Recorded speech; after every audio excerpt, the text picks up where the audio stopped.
मधुबन के बाबा, मधुबन के बाबा मुरली वाले, आपका क्या कहना, आपका क्या कहना। ओम शांति। आज 18 मार्च 2023 के साकार मधुर महावाक्य हैं। आज मीठे मीठे बाप दादा बोले, मीठे बच्चे, मोस्ट बिलवेड बाप का यथार्थ परिचय देने की युक्तियां निकालनी है। एक्यूरेट शब्दों में अल्फ का परिचय दो तो सर्वव्यापी की बात खत्म हो जाएगी। बाबा ने कहा, मीठे बच्चे, मोस्ट बिलवेड बाप का यथार्थ परिचय देने की युक्तियां निकालनी है। एक्यूरेट शब्दों में अल्फ का परिचय दो तो सर्वव्यापी की बात खत्म हो जाएगी। बाबा ने आज प्रश्न पूछा कि अविनाशी ज्ञान रत्न चुगने वाले बच्चों का फर्ज क्या है। तो उत्तर में बाबा समझाते हैं कि ज्ञान की हर बात पर अच्छी रीति विचार सागर मंथन कर एक बाप की सबको सही पहचान देना, पुण्य आत्मा बनाने वाले के साथ साथ पापात्मा किसने बनाया ये समझ देना तुम बच्चों का फर्ज है। सबको रावण के बेर चुगने से बचाए ज्ञान रत्न चुगाने हैं। सर्विस की भिन्न भिन्न युक्तियां निकालनी है। सर्विस में बिजी रहने से ही अपार खुशी रहेगी। मुरली का गीत है, प्रीतम आन मिलो। ओम शांति। बाप परमपिता को हमेशा रचयिता कहा जाता है। मनुष्य कह देते कि ये पशु पक्षी आदि सारी रचना वह रचते हैं, परंतु समझाना चाहिए कि पहले पहले मनुष्य की बात तो समझो। परमपिता जो रचता है वह मनुष्य सृष्टि कैसे रचते हैं। मनुष्य ही उनको बाप कह बुलाते हैं क्योंकि दुखी हैं। सभी उस एक रचयिता को याद करते हैं। तो पहले पहले ये समझाना है कि मनुष्य सृष्टि का रचयिता कौन है। वह रचयिता ही सबका बाप ठहरा। पहले पहले बाप का परिचय देना है। आत्मा को ना अपना ना बाप का परिचय है। अगर अहम आत्मा का परिचय हो तो समझें कि हम किसकी संतान हैं। हम परमपिता परमात्मा की संतान हैं। वह बाप रचयिता है तो जरूर पहले पहले मनुष्य सृष्टि रचते होंगे। वह नई दुनिया अथवा स्वर्ग होगी। बाप जरूर स्वर्ग ही रचेंगे। बाप दुख के लिए रचना रचें ये हो नहीं सकता, जबकि हम उस बाप के बच्चे हैं। जो बाप स्वर्ग रचता है तो हम भी वहां होने चाहिए या परम धाम में होने चाहिए, परंतु हमको यहाँ पाठ बजाने आना पड़ता है। यह है विचार सागर मंथन करने की युक्तियां। जितना समय मिले तो यही विचार सागर मंथन करना है। साधु संत आदि कोई भी यथार्थ रीति बाप को जानते नहीं है। रचयिता जरूर स्वर्ग ही रचेंगे तो फिर सब आत्माएं निर्वाण धाम में होनी चाहिए। वह निर्वाण धाम है हम सब आत्माओं का घर, जहां बाप भी रहते हैं। तुम बच्चों को बेहद के बाप से बुद्धि योग जोड़ने के लिए मेहनत करनी पड़ती है। योग न होने के कारण ही फिर मनुष्य से पाप होते हैं या धारणा नहीं हो सकती। तो बाप को याद नहीं करते। भगवान तो एक ही है। वह है मोस्ट बिलवेड स्वर्ग का रचयिता। वहां बहुत सुख है और यहाँ दुख होने के कारण ही भगवान को याद करते हैं। बाप बच्चों को सुख के लिए ही जन्म देते हैं। सतयुग त्रेता को कहा ही जाता है सुख धाम। अभी है कलयुग। इनके बाद फिर सतयुग आना है तो जरूर बाप को भी आना चाहिए। ऐसे ऐसे विचार सागर मंथन कर फिर कोई को बैठ समझाना चाहिए। यहाँ तुमको बाप का परिचय मिलता है बाप द्वारा। मनुष्य उस मोस्ट बिलवेड बाप को जानते नहीं। बाप को जानते ही नहीं तो अपने को उसके बच्चे भी समझते नहीं। हमने बाप को जाना है तो उनको याद करते हैं। वह बेहद का बाप है सभी आत्माओं का। वह निराकार इस साकार प्रजापिता द्वारा रचना रचते हैं। प्रजापिता ब्रह्मा है, ब्राह्मण ब्राह्मणियां भी हैं, तो जरूर प्रजापिता ब्रह्मा का बाप परम पिता ही होगा। जिसको क्रिएचर कहा जाता है। कोई भी आते हैं तो पहले पहले बाप का परिचय देना है। जब अल्फ याद पड़े तब फिर आगे समझ सके। अल्फ बिगर कुछ भी समझ नहीं सकेंगे।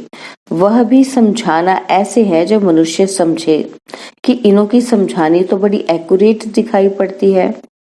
ऐसे और तो कोई नहीं समझाएंगे कि वह बेहद का बाप स्वर्ग का रचयिता है। जरूर नरक का भी रचयिता कोई होगा। पावन बनाने वाला एक बाप है तो जरूर पतित बनाने वाला भी कोई एक होगा। ये अच्छी रीति समझाना है। बाप कौन है जिसको हम याद करते हैं? बाप रावण को तो याद नहीं करेंगे। मनुष्य तो ना पावन बनाने वाले राम परमात्मा को जानते और ना पतित बनाने वाले रावण को जानते। बिल्कुल ही अनजान है। फॉर्म भराने समय भी पहले बाप का परिचय देना है।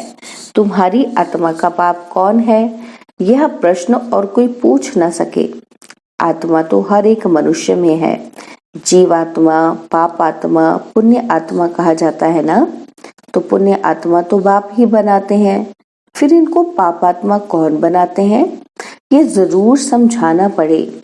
बाप जो स्वर्ग का रचयिता है, जिसके हम सभी बच्चे हैं, उनको तुम जानते हो? वह तो जरूर पावन दुनिया ही रचते होंगे। अभी है पतित दुनिया, इसीलिए मनुष्य गाते भी हैं कि हे पतित पावन आओ। इतने सब पतित मनुष्यों को पावन कौन बनाए?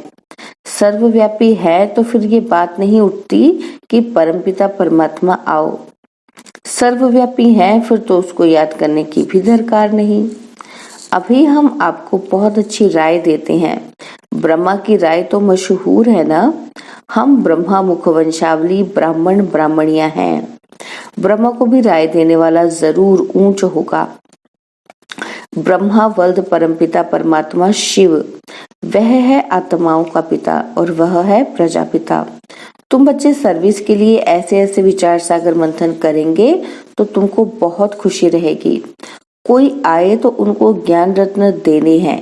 बाप आकर अविनाशी ज्ञान रत्न चुगाते हैं, जिससे हम विश्व के मालिक बनते हैं। और फिर रावण आकर बेर चुगाते हैं। शिव का चित्र, देवताओं के चित्र सब पत्थर के ही हैं।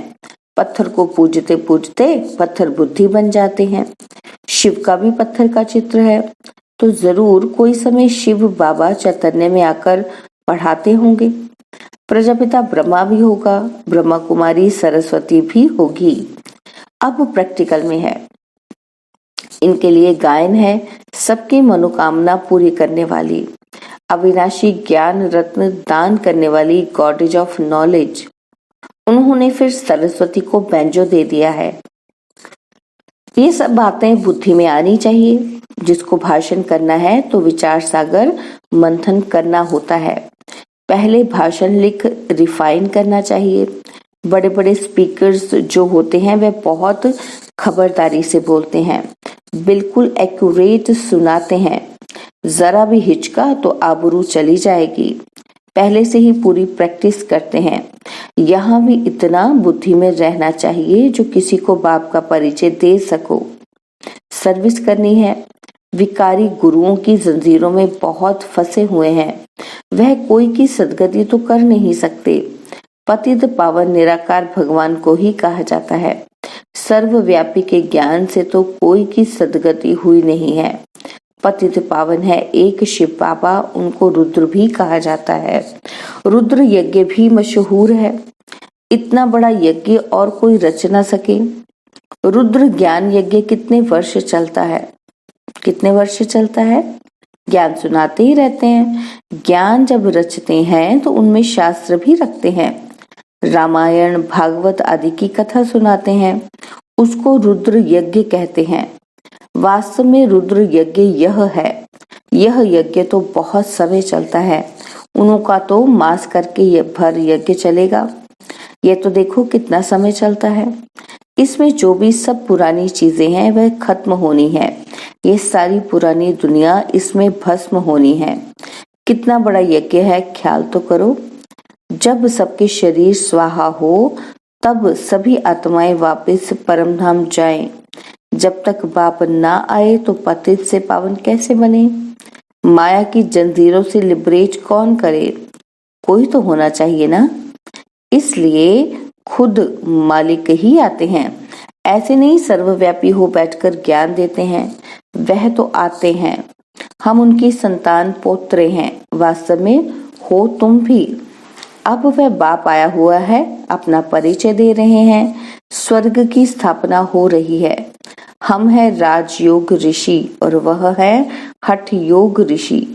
इस पर शायद एक कहानी भी सुनाते हैं कि फलाने ऋषि का वजन भारी है या राज ऋषि का वजन भारी है। वह है सब भक्ति मार्ग की बातें और यह है ज्ञान मार्ग। भक्ति और ज्ञान के तराजू की कुछ कथा है। एक तरफ है सब भक्ति के शास्त्र और दूसरी तरफ है एक ज्ञान की गीता, तो भारी एक गीता हो जाती है। गीता है राज ऋषियों की, हठ योगियों के तो बहुत शास्त्र हैं। एक तरफ वह सब डालो और दूसरी तरफ गीता डालो। वास्तव में वह भी कोई हमारी है नहीं, हमारी तो है ही ज्ञान की बात। गीता का भगवान आता ही है सदगति करने के लिए, तो बच्चों की बुद्धि में ये सब रहना चाहिए। फिर कोई समझे ना समझे, अपना फर्ज है हर एक को समझाना। मौत के समय सभी की आंखें खुलेंगी। इस ज्ञान यज्ञ से ही वह विनाश ज्वाला निकली है। अब तुम पांडवों का पति है, परमपिता परमात्मा। कौन है पति? परमपिता परमात्मा। पतितों को पावन बनाने वाला है ही एक परमात्मा, ना कि श्री कृष्ण। वह तो प्रिंस है, उनको कोई गॉडफादर नहीं कहेंगे। फादर तब कहा जाता है जब बच्चे पैदा करते हैं। श्री कृष्ण तो खुद ही बच्चा है, तो उसको फादर कैसे कहा जाए? लॉ नहीं कहता। श्री कृष्ण के साथ फिर जोड़ी चाहिए, उनके बच्चे चाहिए, तब फादर कहा जाए। वह तो फिर गृहस्थी हो गया। यहाँ तो निराकार बाप बैठ ज्ञान देते हैं, वह कभी गृहस्थ में आते नहीं, सदा पवित्र हैं। श्री कृष्ण तो माता के गर्भ से जन्म लेते हैं, तो उनको पतित पावन कैसे कहेंगे? अभी तुम बच्चे जानते हो, परमपिता परमात्मा को प्रजापिता ब्रह्मा के तन में ही आना है। प्रजापिता तो जरूर यहाँ ही होना चाहिए ना, इसलिए उनका नाम ब्रह्मा रख देते हैं। और मैं इस साधारण तन में प्रवेश करता हूँ। यह 84 जन्म भोग अभी अंतिम जन्म में है और वानप्रस्थ अवस्था में पूरा अनुभवी रथ है। अर्जुन के लिए भी कहते हैं ना कि बहुत गुरु किए थे, शास्त्र आदि पढ़े थे, तो समझाना भी ऐसे चाहिए। प्रजापिता ब्रह्मा का नाम कभी सुना है? ब्रह्मा है तो जरूर पहले ब्राह्मण चाहिए। वर्ण भी मुख्य हैं और चक्र में भी वर्ण दिखाते हैं। ब्राह्मण कुल है सबसे छोटा, उनके ज्ञान लेने का समय भी थोड़ा है। कितने थोड़े ब्राह्मण हैं, फिर उनसे जास्ती देवताएं और उनसे जास्ती क्षत्रिय, उनसे जास्ती वैश्य शूद्र। तो तुम ब्राह्मण कितने थोड़े हो। इन थोड़ों में भी वह बहुत थोड़े हैं जिनको सदैव खुशी का पारा चढ़ा रहता है। बाप ने समझाया है कि खुशी का पारा चढ़ेगा अमृत वेले। दिन को और रात को वायुमंडल बहुत गंदा रहता है, उस समय याद मुश्किल रहती है। अमृत वेले का समय गाया हुआ है, उसी समय सभी आत्माएं थक कर शरीर से डिटैच होकर सो जाती हैं। वह है शुभ मुहूर्त। यूं तो बाप की याद चलते फिरते दिल में रहनी चाहिए, बाकी हट से एक जगह बैठ याद करेंगे तो ठहरेगी नहीं। ऋषि मुनि भक्त लोग भी अमृत वेले उठ कीर्तन आदि करते हैं, क्योंकि उस समय शुद्ध वायुमंडल रहता है। तो कोई भी आए, उनको समझाना है कि हम पढ़ रहे हैं। इसमें कोई अंधश्रद्धा की तो बात ही नहीं। निराकार बाप टीचर के रूप से हमको सहज राजयोग सिखा रहे हैं, तो मनुष्य आश्चर्य खाएंगे कि इन्हों को निराकार कैसे पढ़ाते हैं। भगवान उवाच भी बरोबर है, तो जरूर शरीर में आकर राजयोग सिखाया होगा। कोई शरीर का लोन लिया होगा तो पहले युक्ति से बाप का परिचय देना चाहिए। सर्वव्यापी कहने से वर्षा क्या मिलेगा? जब तक भगवान के महावाक्य कानों पर ना पड़े तब तक कोई समझ न सके। भगवान है निराकार, ब्रह्मा है साकार प्रजापिता। तुम हो ब्रह्मा कुमार कुमारियां। निराकार परमात्मा ब्रह्मा तन से पढ़ाते हैं। हमारा एम ऑब्जेक्ट है मनुष्य से देवता बनना। बाप का परिचय देंगे तो बाप की याद रहेगी। कोई लिखते हैं कि भगवान निराकार है तो उनको समझाना चाहिए। कोई फिर लिखते हैं कि हम जानते ही नहीं। अरे तुम बाप को नहीं जानते हो?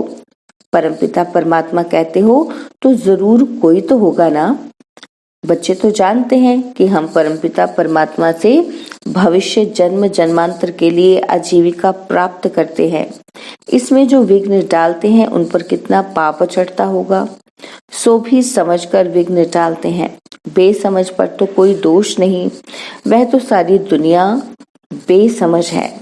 अच्छा, मीठे मीठे सिकिलदे बच्चों प्रति माता पिता बाप दादा का याद प्यार, इसके एक एक अक्षर का अर्थ तुम बच्चे जानते हो। पहले पहले माता पिता, फिर बाप दादा। माता पिता उनको कहा जाता जो स्वर्ग का मालिक बनाते हैं, और फिर यह हो गए बाप दादा, और फिर कहते जगदम्बा। ये बड़ी गुह्य बातें हैं। सबसे गुह्य पहेली यह है कि जिसको समझने से मनुष्य को बहुत फायदा हो जाए। फिर कहते हैं कि सिकिलदे, ये है दूसरी पहेली। और फिर कहते हैं ब्राह्मण कुलभूषण सुदर्शन चक्रधारी, यह भी नई पहेली है। एक एक बात में पहेली है।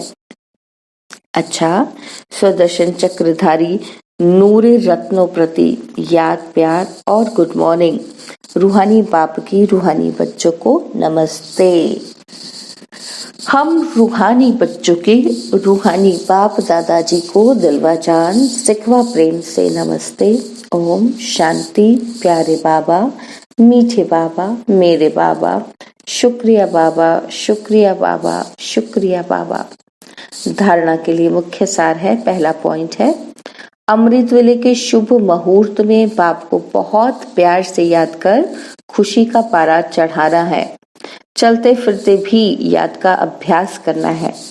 और सेकंड पॉइंट है, पाप कर्मों से बचने व ज्ञान की अच्छी धारणा करने के लिए एक बाप से बुद्धि योग जोड़ने की मेहनत करनी है।